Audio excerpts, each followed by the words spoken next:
Hello hello hello, sound का ध्यान रखिएगा और यहीं रहिएगा। Hello hello hello hello hello hello hello hello, सबको इस स्क्रीन को भी दीजिए। सबको मेरा प्रणाम है, नमस्कार है, नमन है। एक बार फिर से आपका पुरजोर तरीके से स्वागत करता है ये एसके झा। आइए सर, हम लोग शुरू करते हैं आज का धमाकेदार सेट, जो आपको बहुत सारा ज्ञान देने वाला है और आपके जीवन में बहुत सारी चीजों को ऐड करने वाला है। प्यारे बच्चों, जल्दी से आइए, जुड़ जाइए, और लाइक शेयर सब्सक्राइब करने तो हम आपको कह नहीं सकते। आप सर खाली जुड़ जाइए, और जुड़ने के बाद हम लोग पहला क्वेश्चन, धीरे धीरे बच्चे जुड़ेंगे, तब तक हम लोग स्टार्ट करेंगे। सर, हींग की प्राप्ति पौधे के किस भाग से होती है? प्यारे बच्चों, जल्दी से आंसर कर लीजिए, क्योंकि आप तो हमारे बहुत ही प्यारे बच्चे हैं। कहते हैं हींग की प्राप्ति पौधे के किस भाग से होती है? जल्दी से बता दीजिए सर। जड़ से होती है। हींग की जो प्राप्ति है सर, ये पौधे के किस भाग से होगी? पौधे के जड़ वाले भाग से होगी। और अगर हम छाल की बात करें सर, अगर हम किसकी बात करें मेरे दोस्त? छाल की बात करें। किसकी बात करें? छाल। तो सिनकोना की छाल से कुनेन बनता है, जिसका उपयोग सर हम लोग मलेरिया की दवा में करते हैं। सिनकोना की छाल से कौन सी दवा बनती है मेरे दोस्त? कुनेन बनती है, कुनेन बनती है, कुनेन बनती है। और इसका उपयोग मलेरिया के इलाज में करते हैं। इसका उपयोग मलेरिया के इलाज में करते हैं। अब आ गया तना। तना की अगर हम बात करें सर, तो तना आपको पता है, हल्दी हो गया आपका तना। इसका उपयोग हम लोग कहाँ करते हैं सर? सर्दी खांसी वगैरह में हम लोग बहुत सारी चीज़ों में इसका उपयोग करते हैं। पत्ती की अगर बात करोगे सर, नीम की पत्ती का भी हम लोग सर उपयोग करते हैं दवा के रूप में। लेकिन ये दोनों जबरदस्ती बकवासगिरी, चूंकि आप चारों ऑप्शन कहिएगा तो हम लिख दिए, लेकिन इसका सर कोई काम नहीं है। काम आपका सर छाल का है और जड़ का है। छाल की अगर हम बात करें, छाल की अगर हम बात करें सर, और जड़ की बात करें, तो छाल का उपयोग सिनकोना की छाल का उपयोग हम लोग क्या चीज में करते हैं सर? मलेरिया की दवा यानी कुनेन बनाने के लिए। और हींग जो है वो जड़ से प्राप्त होता है। तो आप जल्दी से बता दीजिए सर आंसर। जल्दी से बता दीजिए सर आंसर क्या होगा? What is the answer? Sir जल्दी से बता दो, what is the answer? Answer हो जाएगा सर जड़ से। अगले क्वेश्चन की ओर चलते हैं एकदम आराम से। आधुनिक मनुष्य के हाल का पूर्वज कौन है? जल्दी से बता दीजिए sir, what is the answer? जल्दी से बता दीजिए व्हाट इज द आंसर। आधुनिक मनुष्य के हाल के पूर्वज क्रो-मैग्नॉन थे सर। और जावा मानुस जो है, ये जावा मानुस क्या था सर? जावा मानुस क्या था बताओ जल्दी से। इसके अवशेष जो है इंडोनेशिया के जावा द्वीप पर मिलता है। कभी कभी सर पूछता है इसके अवशेष इंडोनेशिया के जावा द्वीप पर मिलता है। इंडोनेशिया के जावा द्वीप पर मिलता है। कहां पर मिलता है मेरे दोस्त? जावा द्वीप पर मिलता है। इंडोनेशिया के जावा द्वीप पर मिलता है। इंडोनेशिया के कहां मिलता है सर? जावा द्वीप पर मिलता है। और ये जावा मानुस की बात करते हैं। निएंडरथल मानुस का कुछ खास नहीं है, पैकिंज का भी कुछ खास नहीं है। अगर आधुनिक मनुष्य का जो पूर्वज है वो कौन है मेरे दोस्त? क्रो-मैग्नॉन है। और जावा मानुस, इसके अवशेष इंडोनेशिया के जावा द्वीप पर मिलता है। अगला प्रश्न आपके सामने है, स्तनियों में आरबीसी कैसा होता है? सर आपको या तो आरबीसी पूछेगा, या नहीं तो डब्ल्यूबीसी पूछेगा, या नहीं तो डीएनए पूछेगा। आरबीसी सर वृत्ताकार उभय अवतल होता है। आरबीसी की अगर हम बात करें तो ये वृत्ताकार उभय अवतल होता है। और अगर हम बात करें सर डब्ल्यूबीसी की, तो डब्ल्यूबीसी सर आपका गोलाकार भी होता है और अन्य शेप का भी होता है। अगर हम बात करें सर, और डीएनए की अगर हम बात करें, किसकी बात करें मेरे दोस्त? डीएनए की, तो ये डबल हेलिक्स मॉडल है। डीएनए जो है वो डबल हेलिक्स मॉडल है। डीएनए कौन सा मॉडल है मेरे दोस्त? ये डबल हेलिक्स मॉडल है। डीएनए कौन सा मॉडल है? ये डबल हेलिक्स मॉडल होता है। सबको पता है डीएनए का डबल हेलिक्स मॉडल की खोज सन 1953 ईस्वी में हुई। इसकी खोज जो है वॉटसन एंड क्रीक ने किया था सर। वॉटसन एंड क्रीक ने किया, वॉटसन एंड क्रीक ने किया। और इसकी खोज कितनी ईस्वी में की हुई सर? वॉटसन एंड क्रीक ने किया और इसकी खोज 1953 में हुई और 1962 में सर नोबेल मिला। इसकी अगर हम खोज की बात करें तो खोज कितना में हुआ सर? जल्दी से बता दीजिए, खोज कितना में हुआ? 1953 में और 1962 में इसको नोबेल मिला। खोज 1963 में और नोबेल बताइए जल्दी से कितना मिला? खोज 1953 में, खोज 1953 में हुआ और नोबेल इसी के लिए इनको मिल गया सर, नोबेल 1962 में मिला। ये आपको सर ध्यान में रखना है। देखो हम एक बार फिर से समझाते हैं कि वृत्ताकार स्तनियों में आरबीसी कैसी होती है सर? वृत्ताकार उभय अवतल होती है। डब्ल्यूबीसी गोलाकार होता है। डीएनए डबल हेलिक्स मॉडल ये वॉटसन एंड क्रीक ने दिया था। इसकी खोज 1953 में हुई, जिसके लिए उनको नोबेल 1962 में दिया गया। जिसके लिए उनको नोबेल सर कब दिया गया? 1962 में दिया गया। अब जल्दी से बता दीजिए सर, आंसर हो जाएगा आपका 3 का ए फॉर एप्पल। अगले प्रश्न की ओर चलते हैं। यदि रुधिर कोशिकाएं हटा दी जाए तो शेष द्रव क्या बचेगा? अगर सर रुधिर कोशिकाएं हटा दी जाए तो जल्दी से बता दीजिए सर, शेष द्रव क्या बचेगा? शेष द्रव बच जाएगा सर प्लाज्मा। और ये रक्त में कितना % होता है? आप सबको पता होना चाहिए ये बात कि ये रक्त में 55% होता है।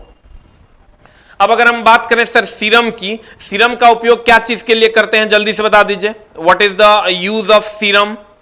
सीरम का क्या उपयोग है? सीरम के अगर उपयोग की बात करें सर, सीरम एक लिक्विड पदार्थ है। सीरम की अगर हम बात करें सर तो ये एक लिक्विड पदार्थ है जो सर कभी देखिए घाव वगैरह होता है ना, तो व्हाइट कलर का चिपचिपा पदार्थ जो आपका निकलते रहता है, वो जो कुछ कुछ पदार्थ रिश्ते रहता है उसको सर हम सीरम कहते हैं। और ये जो लसिका है सर, ये चिपचिपा होता है। ये जो लसिका है मेरे दोस्त, ये चिपचिपा होता है। ये कैसा होता है? ये चिपचिपा होता है। आंसर हो जाएगा प्लाज्मा। और कितना %? 55%। अगला, नेचुरल सिलेक्शन का सिद्धांत किसने दिया था? जल्दी से बता दीजिए सर, नेचुरल सिलेक्शन का सिद्धांत किसने दिया था? आंसर हो जाएगा डार्विन चचा ने दिया था। मेंडल ने सर अनुवांशिकता की खोज, अनुवांशिकी की खोज, अनुवांशिकी के पिता कहा जाता है सर इसको। अनुवांशिकी की खोज किसने की थी मेरे दोस्त? मेंडल ने। आर्किमिडीज ने सर तैरने डूबने का सिद्धांत इन्होंने ही दिया था। तैरने डूबने वाला जितना भी क्वेश्चन है उस सब किसका है?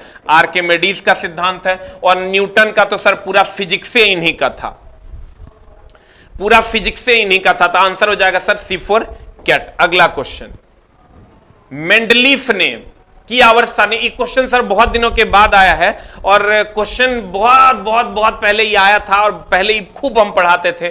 मेंडलीफ की आवर्त सारणी में निम्नलिखित समूहों में से किस तत्व समूह को बाद में तालिका में जगह दी गई? देखिए मेंडलीफ ने सर खाली स्थान भी छोड़ रखा था। क्वेश्चन कहेगा किसने सर खाली स्थान छोड़ रखा? कहेंगे मेंडलीफ ने। कहेगा किसने कहा था कि भैया स्कैंडियम, गैलियम और जर्मेनियम के लिए उन्होंने खाली स्थान छोड़ रखा था? अगर हम सर मेंडलीफ की बात करें, आवर्त सारणी की खोज इन्होंने ही की। इसके टाइम में अक्रिय गैसों की खोज हो चुकी थी। अब देखिए हमने कहा सर अगर आप मेंडलीफ की बात करोगे तो मेंडलीफ ने 3 तत्वों के लिए खाली स्थान छोड़ रखा था। इक्का एल्यूमिनियम, इक्का बोरोन और इक्का सिलिकॉन।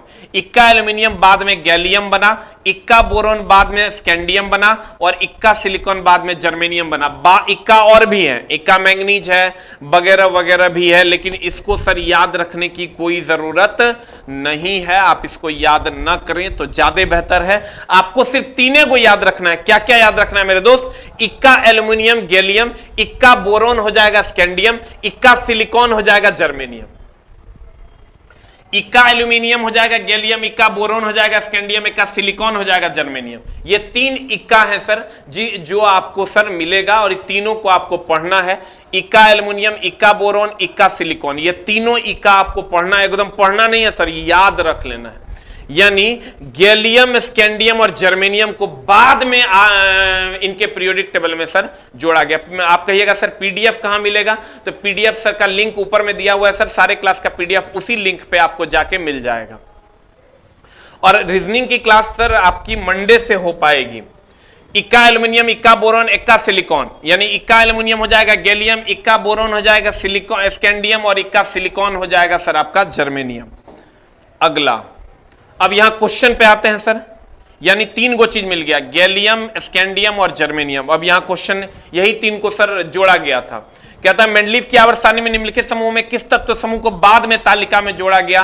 स्कैंडियम, गैलियम और जर्मेनियम। बता आंसर क्या हो जाएगा? एक जरा सा मिस करेगा तो स्कैंडियम, गैलियम और कैल्शियम हो जाएगा, जो कि गलत है, जो कि गलत है।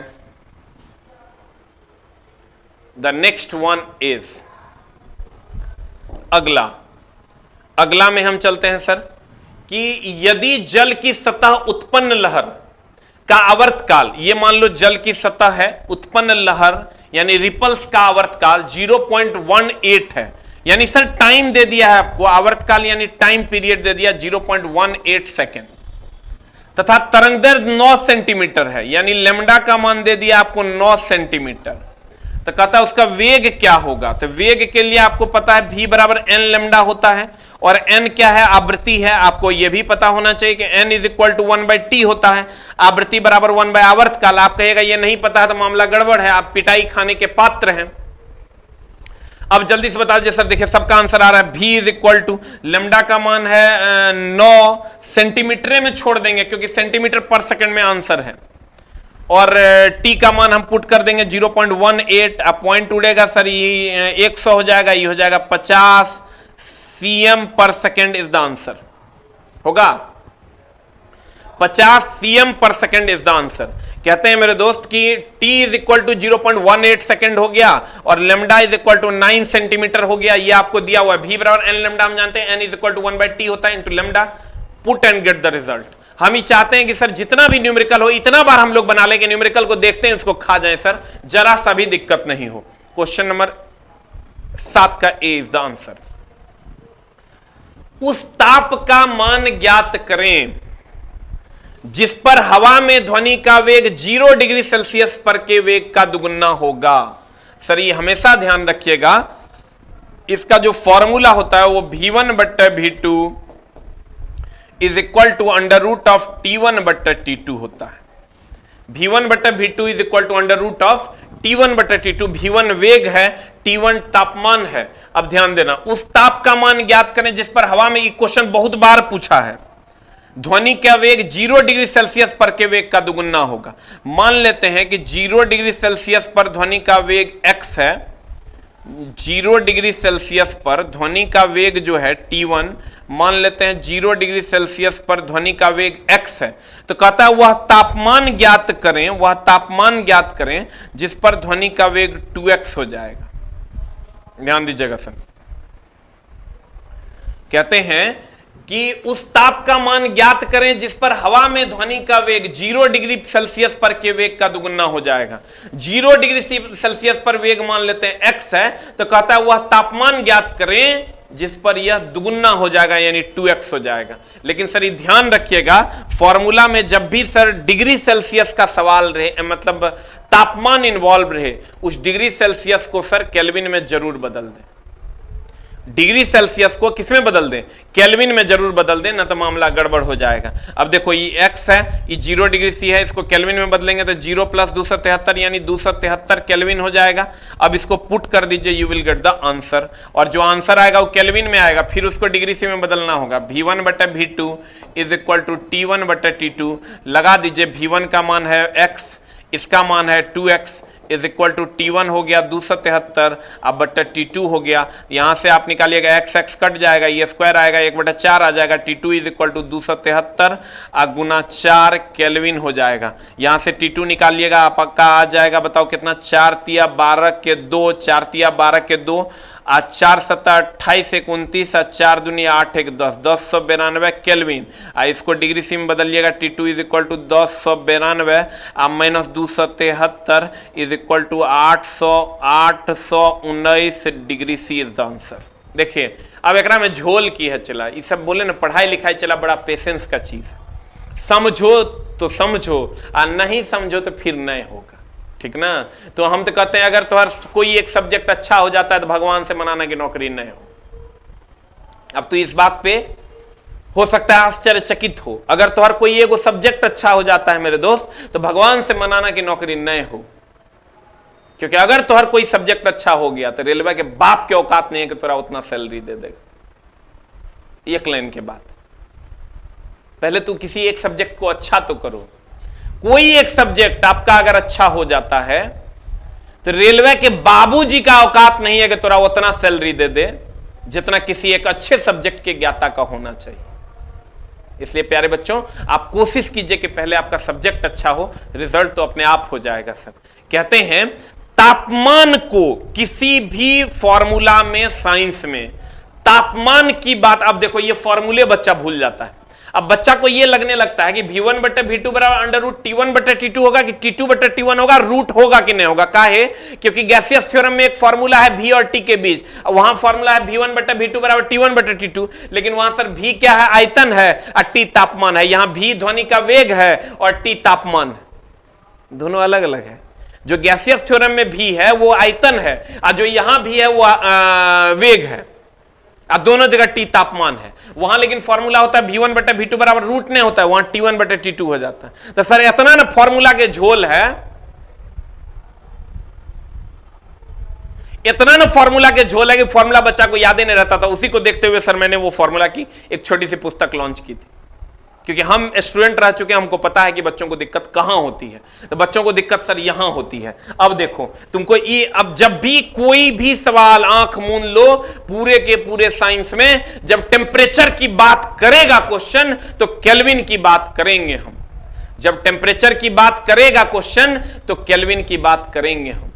जब टेम्परेचर की बात करेगा क्वेश्चन तो केल्विन की बात करेंगे हम। हमेशा केल्विन में ही फॉर्मूला वैलिड है, ये ध्यान देना। अब मामला क्या है सर, 101 से 185 तक सेट रेगुलरली बनाए हैं। देखिए अगर यही आप आइएगा सर प्यारे बच्चों, मेरे दुलारे बच्चों, कि अगर मान लीजिए कि अगर आपको यही आप चल जाइएगा ना गैसियस थ्योरम में, गैस के प्रमेय में, तो वहां फॉर्मूला होता है V1 बट्टा V2 is equal to T1 बट्टा T2। आज जब यही ध्वनि में आ जाइएगा ना मेरे दोस्त, यहां फॉर्मूला होता है V1 बट्टा V2 is equal to under root of T1 बट्टा T2। लेकिन जहां भी टेम्परेचर रहेगा सीधा रिलेशन होगा, V1 बट्टा V2 बराबर T1 बट्टा T2, 1/2। अब यहां जो V है ना मेरे दोस्त, ये आयतन है, यहां जो भी है ना मेरे दोस्त ये ध्वनि का वेग है। लेकिन सर प्यारे बच्चे तो बड़े नादान होते हैं मेरे दोस्त, बच्चों को ये रूट तो कहां याद रहता है एग्जाम हॉल में। बच्चों को ये रूट नहीं मिलता है सर, याद ही नहीं रहता सर। फॉर्मूला की बुक जब हम लाए तो कुछ लोगों का कमेंट्स देखे तो हमको बहुत बुरा लगा। आप सर देखिए मेरा बुक आप नहीं खरीदिए, जरूरत नहीं है हमको सर बेचने की, ऐसा धंधा 50 बार सर कान पकड़ते हैं। लेकिन सर एक दो बच्चों ने कमेंट्स किया कि सर आप कितनी किताबें निकालते रहते हो, ये तो गलत काम करते हो आप। सर हमको ये बताओ कि अगर हम आपके लिए, हमको ये पता है कि तुम पैसा तब देगा जब हम तुम्हारे लिए कुछ कर पाएंगे, और तुम लंबा समय तक पैसा हमको तब देगा, चाहे वो 100 टका काहे नहीं दो, जब हम तुम्हारे लिए कुछ कर पाएंगे। ये हमारा पता है बहुत बढ़िया से। हमेशा कोशिश करते हैं कि तुम्हारे बेनिफिट का जो काम हो वो काम करें, और चला 200-300 रुपया में पढ़ाते हैं। अब कोशिश करते हैं जितना टारगेट बैच है, को टारगेट बैच मेरा 500 से ज्यादा करने हैं, चाहे कोई टारगेट बैच हो। लेकिन चला फिर भी गरी आता है, अरे हाँ जिंदा तो तोरा लिए कुछ करियो देते हैं, मर जाएंगे तो क्या करेगा, कहेगा बहुत लोग है करने वाला, मर न जाओ, तू कुछ कह देगा, चुट्टा चोर कर कुछ कुछ दुष्ट होता है, समझा चला। भर दिन आते हैं सुबह 6:30 बजे और रात में 10 बजे जाते हैं चला, फिर भी लगता है सबको सेटिस्फाई नहीं कर पा रहे, तो और कुछ कुछ करते रहते हैं। देखिए, हम ये तुमको कंपैरिजन करके इसलिए दिखा रहे हैं कि ये दोनों में प्रॉब्लम है। अब प्रॉब्लम क्या है सर, कि हम तो चूंकि एज ए स्टूडेंट सर पढ़ाई किए हैं, हम ना डायरेक्टर हैं सर ना मामला गर्म है हम पढ़े हैं तो हमारा पता है कि मामला क्या होता है, कहां कहां बच्चा फंसता है, इसीलिए हम कोई भी किताब लाते हैं वही सोच के लाते हैं। अब यहां v1/v2 बराबर t1/t2 है, यहां v1/v2 बराबर √t1/t2 है। बच्चा को अब दोनों के सेम लगने लगता है, लेकिन ऐसा कुछ नहीं। यहां v आयतन है और यहां v ध्वनि का वेग है, दोनों जगह t तापमान है। इतना का डिफरेंस है जो आपको समझना होगा। प्यारे दोस्त, कोशिश करते हैं कि तेरे लिए कुछ कर पाए, दिल करे तो कभी हमारे लिए भी दुआ करना। नौकरी हो जाएगा थोड़ा बहुत खाना वाना खिला देना यार, कभी कभी कभी जाएंगे धिया पुता भगा देगा तो कुछ खिला पिला देना। करे खिलाएगा ना, नहीं खिलाएगा तब की कहेगा जानता है, हो सर क्या कहें, बीवी मेरी बीमार रहती है, कहाँ खाना होना सर, अपना खाना पर आफत है, आपको कहां से खिलाएंगे, है ना। जाएंगे तो 100-200 का घटे लगा देंगे, तो इसलिए मत जाइए आप। ऑक्टेन संख्या गुणवत्ता की माप है, लेकिन चला ऐसा नहीं करना, गरीब आदमी है। धिया पुता हम तो जानते हैं कि बड़ा हो जाएंगे, धिया पुता हो जाएगा, हम बूढ़े हो जाएंगे तो लतियेबे करेगा। लतियाएगा तो कहां जाएंगे, हम तो सोचे हैं कि स्टेशन पर सब निकल जाएंगे, स्टेशन बोआएंगे, एगो बोर्ड टांग लेंगे, SK झा है हम, स्टेशन बोआएंगे। मां कसम group D ASM guard driver कोई तो होगा जो एक रात का खाना खिला देगा, और नहीं तो देख लेना कहना हो गंदा हो गया है, एक के ले जाएगा। कितना आदमी है जो हमको देखेगा स्टेशन पे अगर तो ले जाएगा घर, खाना खिलाएगा, जल्दी से एक बार एक टाइप करो। चलो थोड़ा बहुत प्यार भी दिया करो, कभी कभी नहीं देगा तो फिर जिएंगे कैसे। जे स्टेशन पे देखेगा और हमको खाना खिलाने ले चलेगा, एक टाइप करो, और जे नहीं ले जाएगा 2 टाइप कर दो, नहीं करना है चला उकरा बढ़िया तो कुछ मत टाइप करना, एक टाइप करो ना छोड़ देना, हमारा दिल टूट जाएगा। देखो इसके लिए ऑक्टेन संख्या, कभी सर सीटेन नंबर और ऑक्टेन नंबर पूछता है, अब ध्यान देना। सीटेन नंबर आपको याद रखना है, सीटेन नंबर और ऑक्टेन नंबर क्या है सर, ये पेट्रोल और डीजल की क्वालिटी के लिए यूज होता है, इसको कहते हैं cetane number. D for diesel के लिए, P for petrol, O for octane के लिए, ऑक्टेन नंबर, ऑक्टेन नंबर, ठीक है। एकदम आराम से देखना, सब एक ही टाइप करना, न पीटेंगे। हम याद रखे हुए, तुम भी याद रखो, CDPO CDPO CDPO CDPO CDPO CDPO CDPO CDPO CDPO CDPO CDPO CDPO CDPO CDPO CDPO CDPO CDPO CDPO CDPO की अगर हम बात करें, सीटेन नंबर डीजल के लिए, पेट्रोल के लिए octane number, cetane number diesel के लिए, पेट्रोल के लिए octane number, cetane number diesel के लिए, पेट्रोल के लिए ऑक्टेन नंबर। अब जल्दी से बता दो सर, ऑक्टेन नंबर जब ये कह दिया तो CDPO CDPO CDPO पेट्रोल के लिए ऑक्टेन नंबर। अब बता आंसर क्या हो जाएगा, ऑक्टेन नंबर है पेट्रोल के लिए, you will get the answer. अच्छा, तो जब जाएंगे स्टेशन पे मिलेंगे तब पता चलेगा। अगला का आंसर बताओ। वास्तविक सूर्योदय के थोड़ा पहले दृश्यमान होता है, बताइए सर आंसर क्या हो जाएगा, व्हाट इज द आंसर। वास्तविक सूर्योदय के पहले सूर्य दृश्यमान हो जाता है। वाह वाह वाह वाह, देखो चला रे, एक में तुरा क्वेश्चन मिलेगा सूर्य से रिलेटेड, किससे रिलेटेड, सूर्य से रिलेटेड। जो क्वेश्चन आपको मिलेगा वो है पहला, बड़ा दिखाई देना, ध्यान देना, बड़ा दिखाई देना, ये होगा अपवर्तन के कारण, अपवर्तन। दूसरा, समय के सूर्योदय और सूर्यास्त, सूर्योदय से पहले और सूर्यास्त के बाद, सूर्यास्त के बाद सूर्योदय से पहले और सूर्यास्त के बाद, इसका भी एग्जाम्पल है सर अपवर्तन।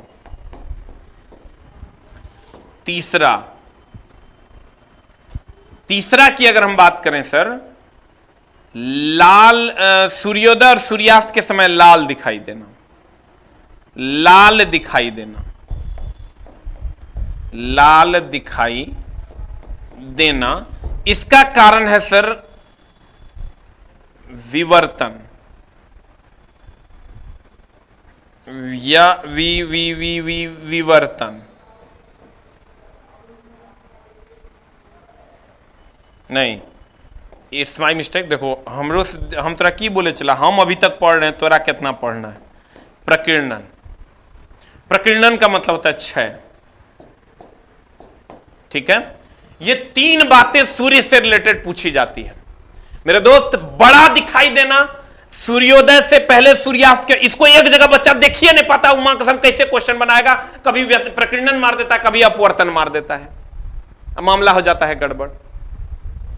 तुमको जो मेरे दोस्त क्वेश्चन पूछेगा, कहेगा बड़ा दिखाई देना, सूर्योदय से पहले या सूर्यास्त के बाद तक दिखाई देना अपवर्तन, और लाल दिखाई देना प्रकीर्णन।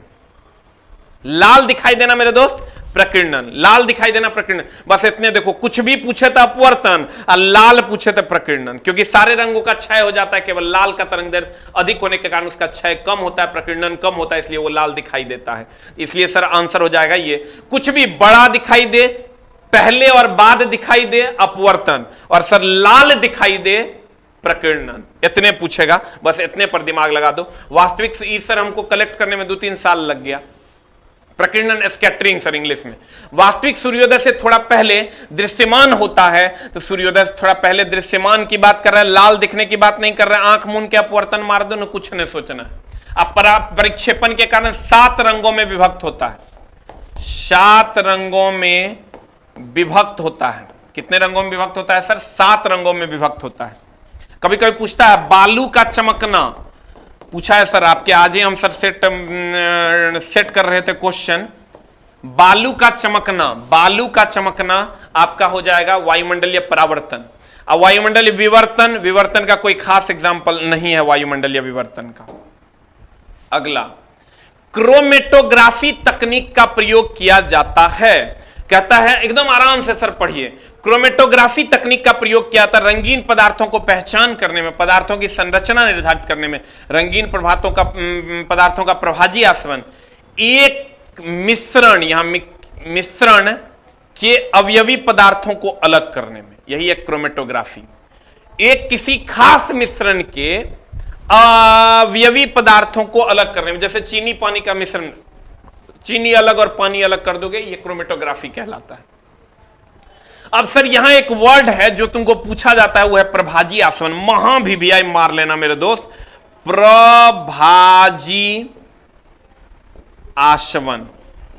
अगर हम प्रभाजी आसवन की बात करें सर, तो प्रभाजी आसवन क्या है तो गौर करना, प्रभाजी आसवन के द्वारा हम लोग पेट्रोलियम का शुद्धिकरण करते हैं।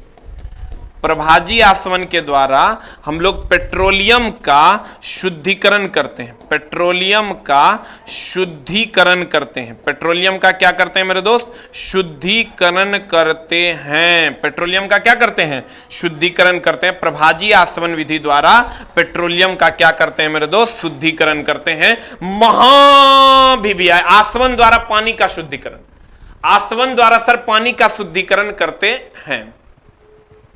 ठीक है, आसवन द्वारा क्या करते हैं? पानी का शुद्धिकरण, जिसको आप डिस्टिलेशन कहते हैं, उन्हें पूछेगा। लेकिन प्रभाजी आसवन द्वारा पेट्रोलियम का शुद्धिकरण किया जाता है, यह सर पूछता है। पेट्रोलियम को सर पेट्रोल, डीजल इत्यादि में विभक्त कर दिया जाता है, पेट्रोलियम का शुद्धिकरण किया जाता है। अगला कहता है स्टेनलेस इस्पात एक मिश्र धातु है। सर यहां से जो क्वेश्चन आपको पूछेगा वो ध्यान दीजिएगा, तो हम सर बता देंगे। पहले तो स्टेनलेस स्टील का जो क्वेश्चन आपको पूछता है सर कि इसमें सर किसका योगदान है और कितना है। सर अगर हम बात करें इसमें तो 18% इसमें सर क्रोमियम, 18% क्रोमियम, 8% निकेल, ध्यान दीजिएगा सर, 8% निकेल, और कार्बन की मात्रा सर कितनी होती है? कार्बन की मात्रा 0.221% होती है। 0.221% कार्बन होता है। एकदम आराम से प्यार और मोहब्बत से सर हम लोग पढ़ेंगे तो समझ में आएगा। 18% क्या है? क्रोमियम। 8% निकेल, 0.2 से 0.1% कार्बन। ये स्टेनलेस स्टील है।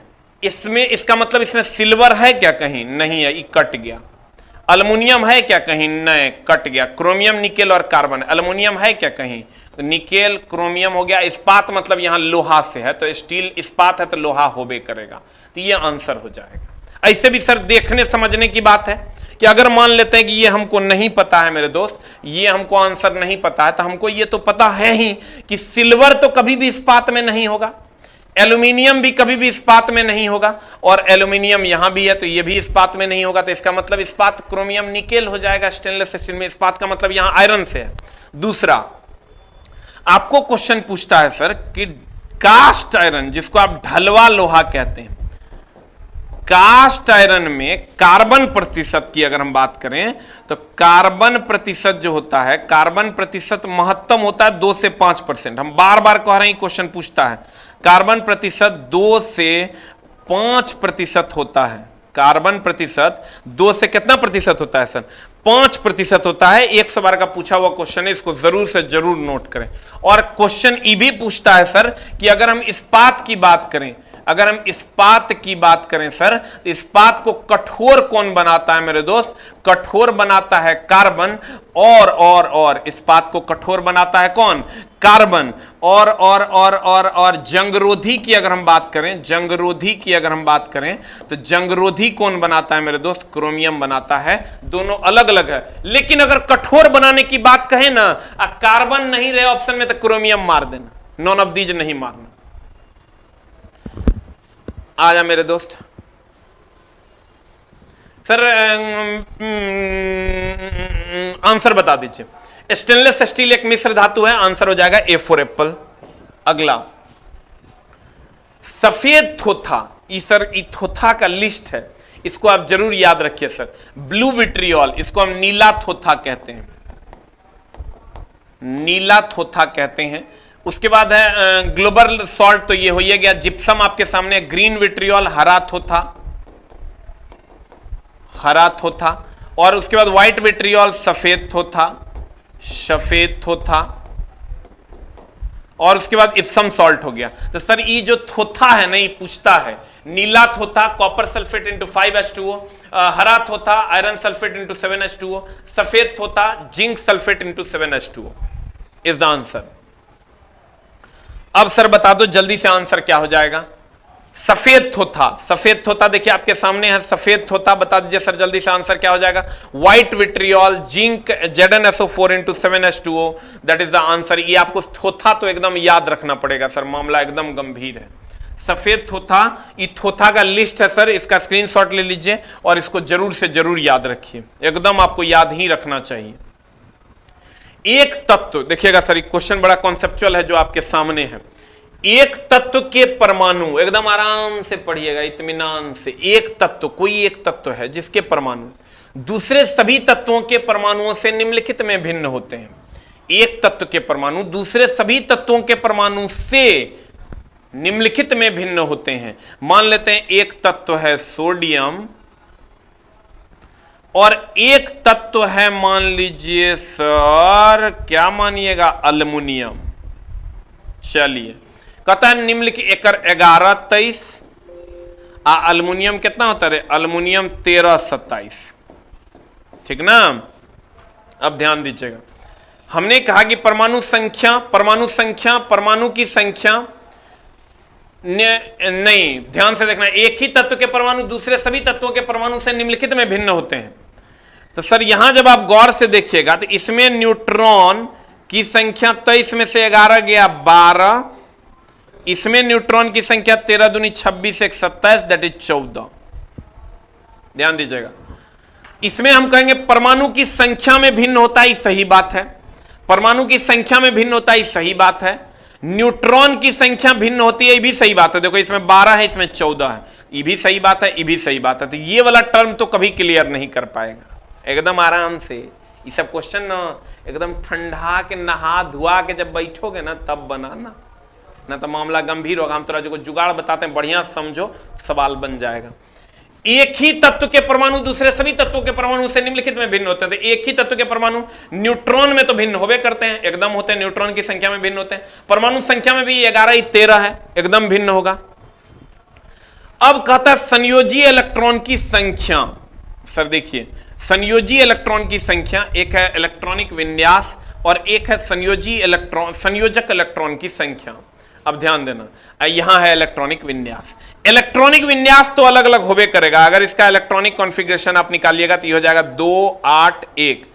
इसका इलेक्ट्रॉनिक कॉन्फ़िगरेशन जब आप निकालिएगा तो ये हो जाएगा 2 8 3। इसका इलेक्ट्रॉनिक कॉन्फ़िगरेशन 2 8 1, इसका इलेक्ट्रॉनिक कॉन्फ़िगरेशन 2 8 3। इसका मतलब परमाणु की संख्या इलेक्ट्रॉनिक विन्यास तो होबे करेगा, पर न्यूट्रॉन की संख्या के साथ भी इलेक्ट्रॉनिक विन्यास है। अब कैसे मारोगे? तो सर एक चीज का ध्यान रखिएगा, न्यूट्रॉन की संख्या अलग अलग में सेम भी हो सकता है। जैसे आप ले लीजिए कैल्शियम 18 40, कैल्शियम 20 40 और आर्गन ले लीजिए आप 18 18 18 18। किधर गया? आर्गन 18 ना होता है रे। कैल्शियम ले लो तुम 18, अच्छा ले लो, एक ले लो तुम, चलो दूसरा तत्व ले लेते हैं, एकदम आराम से सर बनाइएगा। हम दूसरा तत्व ले लेते हैं, एक ले लेते हैं हम ड्यूटेरियम 1 3, ट्राइटियम ले लेते हैं। देखो अब तुम कहेगा कि सर मामला गड़बड़ा रहे हैं का, ट्राइटियम 1 3 और लिथियम ले लेते हैं सर 2 4। तुम गौर से देखो अलग अलग है, लेकिन न्यूट्रॉन की संख्या 3 में से 1 गया 2 और न्यूट्रॉन की संख्या 4 में से 2 गया, यहां भी हो जाएगा 2। तो देखो न्यूट्रॉन अलग अलग तत्व है लेकिन न्यूट्रॉन की संख्या समान है, इसलिए न्यूट्रॉन की संख्या वाला ऑप्शन आंसर नहीं होगा। आंसर हो जाएगा परमाणु की संख्या और इलेक्ट्रॉनिक विन्यास वाला। चूंकि परमाणु की संख्या देखो यहां भी अलग अलग है, 1 है, ये 2 है, एकदम आराम से चला। तो लगता है कि इतना आसानी से समझ में आ जाएगा, तो ऐसा कुछ नहीं है। फिर से हम समझाएंगे, समझ में आएगा। एक ही तत्व के परमाणु दूसरे सभी तत्वों के परमाणुओं से निम्नलिखित में भिन्न होते हैं। एग्जांपल लेके तुमको समझना होगा। ये तत्व इस तत्व से भिन्न है, देखो न्यूट्रॉन यहां 12 यहां 14 है, लेकिन यहां जब तुम आते हो तो ये तत्व इससे भिन्न है, ट्राइटियम है, ये 2 है, ये भी 2 है, न्यूट्रॉन की संख्या समान है। तो न्यूट्रॉन की संख्या वाला जो भी ऑप्शन है वो कट जाएगा, क्योंकि न्यूट्रॉन की संख्या अलग अलग तत्व में समान हो सकता है, लेकिन परमाणु संख्या कभी भी अलग अलग तत्व का समान नहीं होगा, इसलिए ये दोनों होगा। अब संयोजी इलेक्ट्रॉन की अगर बात करोगे तो अलग अलग तत्व का संयोजी इलेक्ट्रॉन बराबर होता है। जैसे हीलियम लिथियम, ये दोनों का संयोजी इलेक्ट्रॉन, इसका भी 1 होगा, इसका भी संयोजी इलेक्ट्रॉन 1 होगा, इसलिए आंसर इसका हो जाएगा क्या? A for Apple. ठीक है, एकदम आराम से बनाना, ना तो मामला गड़बड़ हो जाएगा। न्यूट्रॉन की संख्या सर सेम हो सकता है, इसलिए ये दोनों ऑप्शन कट गया। और संयोजी इलेक्ट्रॉन अलग अलग तत्व का सेम हो सकता है, जैसे अक्रिय गैस का सबका संयोजी इलेक्ट्रॉन 8 है। ठीक है, अगला इस क्वेश्चन का आंसर बताइए। कई तत्वों के, ये भी सर क्वेश्चन बड़ा जबरदस्त है, क्वेश्चन बनाइए तो समझे सर। क्वेश्चन नंबर 15, ये सब आपके ग्रुप डी का क्वेश्चन है। आपको लग रहा होगा कि सर कहीं से लिखें अपने मन से, तो हमारा सर इतना फुर्सत नहीं है लिखने का। अब सर देखिए, कहता है पूरा सेट का भंडारा लगाइए सर एक दिन प्लीज, एक बार प्लीज। क्या क्या भंडारा बोलते रहता है। देखो कई तत्वों के गैर पूर्णांकीय परमाणु द्रव्यमान होते हैं। Very good. कई तत्व जैसे सोडियम ले लो तुम, 11 और 23, ये गैर पूर्णांकीय है। और लेकिन वही क्लोरीन ले लो तुम, 17 और 35.5, ये पूर्णांकीय है। पूर्णांकीय मतलब सर इंटीजर में। तो कहते हैं उनके विभिन्न द्रव्यमान वाले आइसोटॉप, आइसोटॉप मतलब समस्थानिक, आइसोटॉप मतलब, आइसोटॉप बोले तो समस्थानिक, आइसोटॉप बोले तो क्या मेरे दोस्त? समस्थानिक। देखो खोज खोज के लाते हैं, थोड़ा ये नहीं बनेगा। कई तत्वों के गैर पूर्णांकीय परमाणु द्रव्यमान होते हैं क्योंकि, सर देखिए गैर पूर्णांक जैसे एगो समस्थानिक तुम ले लो, कार्बन 6 12, कार्बन की अगर बात करोगे कार्बन 6 12 और कार्बन 6 14, ये देखो तो दोनों के अलग अलग गैर पूर्णांकीय हैं। गैर पूर्णांक मतलब पूर्णांक में नहीं है परमाणु द्रव्यमान, गैर पूर्णांकीय परमाणु द्रव्यमान है दोनों के सर, एकदम है। तो ये दोनों आपस में क्या है सर? समस्थानिक है, आइसोटॉप्स है। अब कहता है ये आइसोबार है, संभारिक है। आइसोबार बोले तो संभारिक, बताते सर गैर पूर्णांकीय है, ये दोनों संभारिक है। नहीं सर, ये दोनों क्या है? समस्थानिक है। समस्थानिक है इसीलिए देखो, समस्थानिक मतलब क्या? जिसका सर परमाणु संख्या समान हो, परमाणु भार अलग अलग हो। जब ये गैर पूर्णांकीय परमाणु द्रव्यमान कह दिया अलग अलग, जो पूर्णांक में नहीं होगा तो वो समस्थानिक होगा सर। इसलिए इसका आंसर ए फॉर एप्पल होगा। बाकी और कुछ नहीं देखना, इसमें तो प्रोटॉन की बात कर रहा है। ये गैर पूर्णांकीय द्रव्यमान, उनके आइसोटॉप गैर पूर्णांकीय द्रव्यमान, आइसोटॉप तो होगा ही नहीं। आइसोटॉप गैर पूर्णांकीय होबे नहीं करता है, जब भी होगा पूर्णांक में होगा। इसलिए आंसर ये हो जाएगा। गैर पूर्णांक का मतलब सर एक होता है पूर्णांक इंटीजर, और एक होता है सर गैर पूर्णांक जो नॉन इंटीजर हो। प्रक्षेप्य पथ के सर्वोत्तम बिंदु पर प्रक्षेप्य का वेग जी त्वरण की दिशाएं होंगी। सर ध्यान दीजिएगा, अगर ये प्रक्षेप्य पथ है ऐसा और यहां कोई बॉडी है, तो कहता है प्रक्षेप्य पथ के सर्वोत्तम बिंदु पर, यह सर्वोत्तम बिंदु है, प्रक्षेप्य के वेग, इसका वेग सर आपको पता होगा इस डायरेक्शन में, आज ही हम सर फाउंडेशन में पढ़ाएं, यू कॉस थीटा, जिसका डायरेक्शन ये होता है। और गुरुत्वीय त्वरण आप हमेशा जानते हैं ये नीचे की ओर होता है। अब ये दोनों के बीच का जो कोण होगा वो कितना डिग्री हो जाएगा सर? तो 90 डिग्री हो जाएगा आंसर। अब बताइए सर आंसर देखिए की कह रहा है, प्रक्षेप्य पथ के सर्वोच्चतम बिंदु पर प्रक्षेप्य का वेग और जी त्वरण की दिशा, प्रक्षेप्य का वेग ये है और त्वरण की दिशा नीचे की ओर है। अब ये आंसर क्या हो जाएगा? जल्दी से बता दीजिए। ये आंसर हो जाएगा sir 90 degree. You will get the answer, you will get the answer. कितना आंसर हो जाएगा? परस्पर लंबवत की परस्पर समानांतर? तो आंसर हो जाएगा सर परस्पर लंबवत। ठीक है, फिर से समझो, प्रक्षेप्य पथ के सर्वोत्तम बिंदु पर प्रक्षेप्य का वेग, सर्वोत्तम बिंदु पर प्रक्षेप्य का वेग यू cos थीटा, और नीचे की ओर जो गुरुत्वीय त्वरण है वो सर जी है, वो 90 डिग्री है। तो आंसर जल्दी से बता दो, आंसर क्या हो जाएगा? परस्पर लंबवत। You will get the answer. कभी कभी क्या कहता है, कहेगा तुमको महत्तम बिंदु पर वेग का मान क्या होगा? तो सर काइनेटिक एनर्जी अगर यहां पर पूछेगा एक गतिज ऊर्जा का मान क्या होगा, तो हाफ एम। अब भी के जगह पर यू के जगह पर, भी के जगह पर यू cos थीटा हो जाएगा, जहां यू कितना वेग से फेंका और थीटा प्रक्षेपण कोण है। यू कितना वेग से फेंका और थीटा प्रक्षेपण कोण है। लेकिन ये सब कब समझ में आएगा? जब कंप्लीट तुम पढ़ा हुआ है एक बार, इसलिए अपने से सर पढ़िए, न तो मामला हो जो तो गड़बड़। आज ये सर इधर, शराब पीकर वाहन चालान के श्वसन परीक्षण में वाहन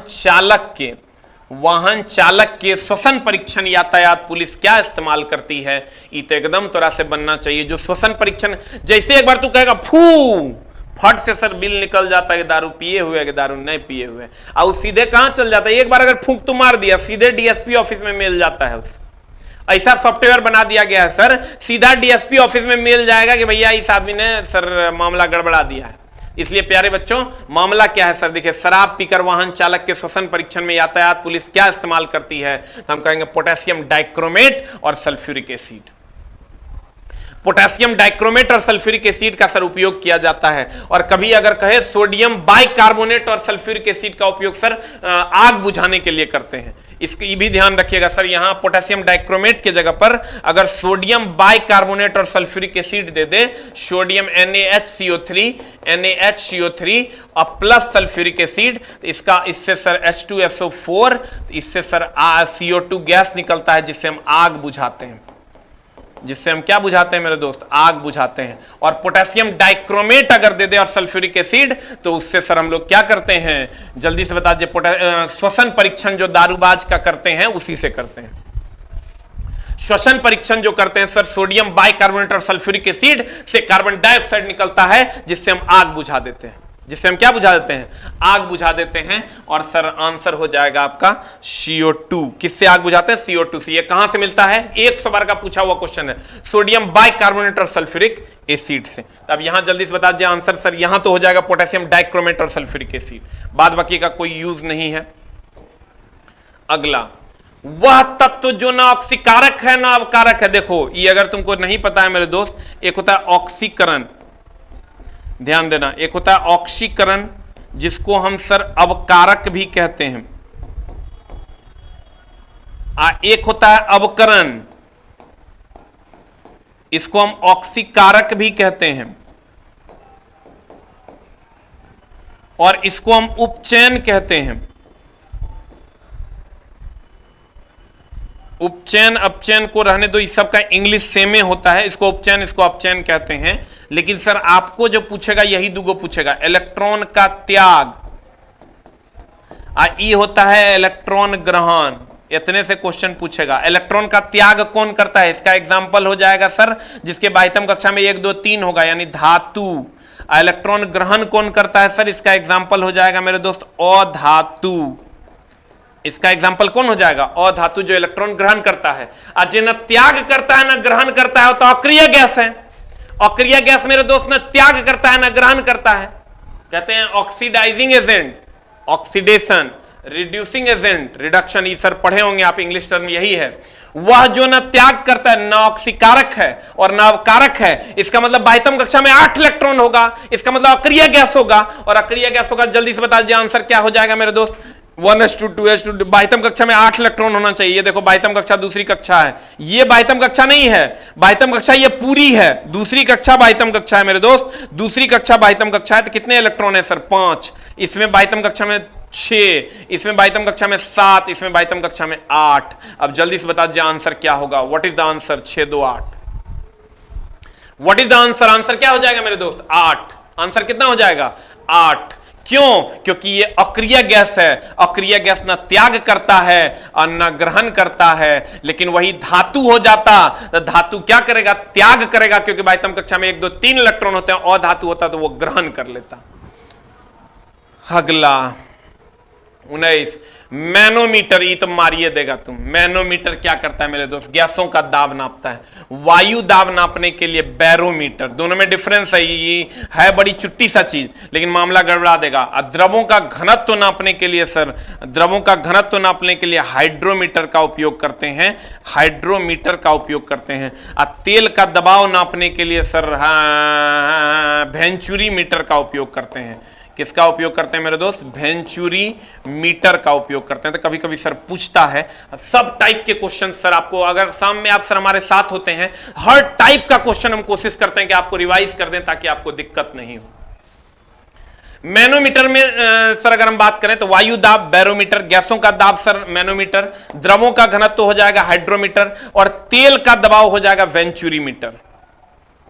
अगला, एक विद्युत पंखा एक बंद कमरे में चलाया जाता है, एक कमरे का वायु। इस सर लड़का को जैसे ही मिलता है, जो लड़का सर खाली फॉर्म भर दिया है, वो जो नंबर सर आप 1 करोड़ देख रहे हैं उसमें तो लगभग 80 लाख तो लगभग फॉर्मे ना भर दिया है। वो कहेगा पंखा चलेगा, अब पंखा एक बंद कमरे में चलेगा तो भैया ठंडा हो जाएगा, ठंडा लगता है हम लोगों को। नहीं सर, वो गर्म हो जाएगा, क्योंकि जैसे पंखा चलेगा बंद कमरे में, अणुओं की गतिज ऊर्जा बढ़ेगी, अणुओं की गतिज ऊर्जा बढ़ेगी तो घर्षण बढ़ेगा, घर्षण बढ़ेगा तो रगड़ बढ़ेगा, और जब रगड़ बढ़ेगा तो भैया हीट उत्पन्न होगा। जैसे पंखा चलेगा, जितने भी गैस के अणु है उसमें रगड़ होगा, रगड़ होगा तो घर्षण होगा, घर्षण होगा तो हीट होगा, और हीट होगा तो सर रूम आपका गर्म हो जाएगा गतिज ऊर्जा के कारण। इसलिए आंसर हो जाएगा गर्म हो जाएगा। प्यारे बच्चों, एक बार हमारे साथ एक शॉर्ट, जो भी सर पुराना वाला 4100 प्लस जो भी बच्चों ने खरीद रखा है उनके लिए आज 9:15 में शायद नोटिफिकेशन आपको गया होगा, 9:15 में हम सर लाइव आ रहे हैं, 9:30 में, 9 बजे। अच्छा 9 बजे हम सर लाइव आ रहे हैं। पुराने वाले, जिन बच्चों ने पुराना वाला पहले, जो बहुत पहले 2 महीना पहले कोर्स आया था, उन लोगों ने जो खरीद रखा है, तो 4100 प्लस वाले बच्चों के लिए हम लाइव आ रहे हैं। आप सर आइए, आप अपने एप्लीकेशन पे जाइएगा, 9 बजे हम सर लाइव आएंगे और आपकी सेवा कर देंगे सर। अब मामला क्या है सर, दूसरा कि जो 4100, अगर आप सर शॉर्ट रिवीजन करना चाहते हैं तो ये हम सर ये बुक है जो कि कल से मार्केट में आएगी, कल छप के आएगी शाम तक, कल से मार्केट में आएगी। ये बुक का हम सर कंप्लीट डिस्कशन, सारे टाइप का सिर्फ क्वेश्चन है इसमें, सारे टाइप का कंप्लीट क्वेश्चन हम करवाने जा रहे हैं। बहुत बच्चों ने ले रखा है, जिन्होंने नहीं ले रखा है आप इस बैच को ले सकते हैं। मात्र 99 रुपया में, ये नया बैच, पुराने वाले के लिए तभी हम लाइव होंगे 9 बजे। 99 रुपया में आपको 8 टीचर मिलकर पढ़ाएंगे, लगभग 800 प्लस क्वेश्चन मैथ के, 800 plus question reasoning, 800 plus question science, 800 plus question static और 800 प्लस क्वेश्चन करंट अफेयर्स के आपको सर इसमें करवाए जाएंगे। धुरीना नाम का सर एक एप्लीकेशन है, उसको डाउनलोड कर लेना है और डाउनलोड करके सर उसी में आपका सारा कोर्स मिल जाएगा। रेफरल कोड में खाली SK झा डाल देना है। इसका हम वीडियो भी बना के स्पेशल डाल दिए। अब सर प्यारे बच्चों एक बार हम सर शॉर्ट रिवीजन करते हैं। मैनोमीटर गैसों का दाब, वायु दाब बैरोमीटर, द्रवों का घनत्व हाइड्रोमीटर, तेल का दाब वेंचुरीमीटर, न ऑक्सीकारक न अवकारक अक्रिय गैस। एकदम सर रिवीजन बहुत ज्यादा जरूरी है सर, लास्ट टाइम में 2 मिनट में आप कहीं चल नहीं जाइएगा। शराब पीकर पोटेशियम डाइक्रोमेट सर और सोडियम बाइकार्बोनेट और सर सल्फ्यूरिक एसिड से सर हम लोग क्या करते हैं, तो उससे सर हम लोग आग बुझाते हैं। प्रक्षेप के पथ में सर लंबवत हो जाएगा, उधर की ओर वेग होगा, नीचे की ओर जी होगा। इसमें तो सर अलग अलग द्रव्यमान वाले आइसोटॉप्स हो जाएंगे। एक ही तत्व के परमाणु, इसका सर इलेक्ट्रॉनिक विन्यास और परमाणु संख्या अलग अलग होता है सब तत्व का। ये तो सर हम आपको बोले थे व्हाइट विट्रियोल का फॉर्मूला याद रखना है, तो फॉर्मूला का लिस्ट हम दे दिया आपको। स्टेनलेस स्टील में सर सिल्वर कभी नहीं होगा, अल्युमिनियम कभी नहीं होगा, इसलिए आंसर ये हो जाएगा। अगला क्रोमेटोग्राफी, किसी मिश्रण से अवयवी तत्वों को अलग करना क्रोमेटोग्राफी है। वास्तविक सूर्योदय, सूर्यास्त वास्तविक सूर्योदय से पहले या बाद में दिखाई देना या बड़ा दिखाई देना अपवर्तन, लाल दिखाई देना सर प्रकीर्णन हो जाएगा। CDPO याद रखना है सर। उस ताप का सर V1 बटे V2 बराबर अंडर रूट ऑफ T1 बटे T2। यदि जल की सतह पर लहरें तो सर V बराबर n लैम्डा होता है, n बराबर 1/T कर देंगे, आ जाएगा। और उसके बाद इक्का एल्युमिनियम, इक्का बोरोन, इक्का सिलिकॉन के बारे में हमने कहा था, बाद में जो जोड़ा गया scandium, gallium, germanium. Natural selection का सिद्धांत सर कौन दिया था, डार्विन ने दिया था। यदि रुधिर कोशिकाएं हटा दी जाए तो शेष बच जाएगा प्लाज्मा, 55% ब्लड में बचता है। स्तनियों में सर वृत्ताकार उभय अवतल होता है सर RBC, WBC गोलाकार होता है, DNA डबल हेलिक्स होता है। हाल का पूर्वज क्रोमैग्नोन है। जावा मानुस जो है सर जावा द्वीप पर इंडोनेशिया में प्राप्त मिलता है। हींग की प्राप्ति सर जड़ से होती है, छाल सिनकोना की छाल से सर कुनेन दवा बनती है। Thank you very much, love you all.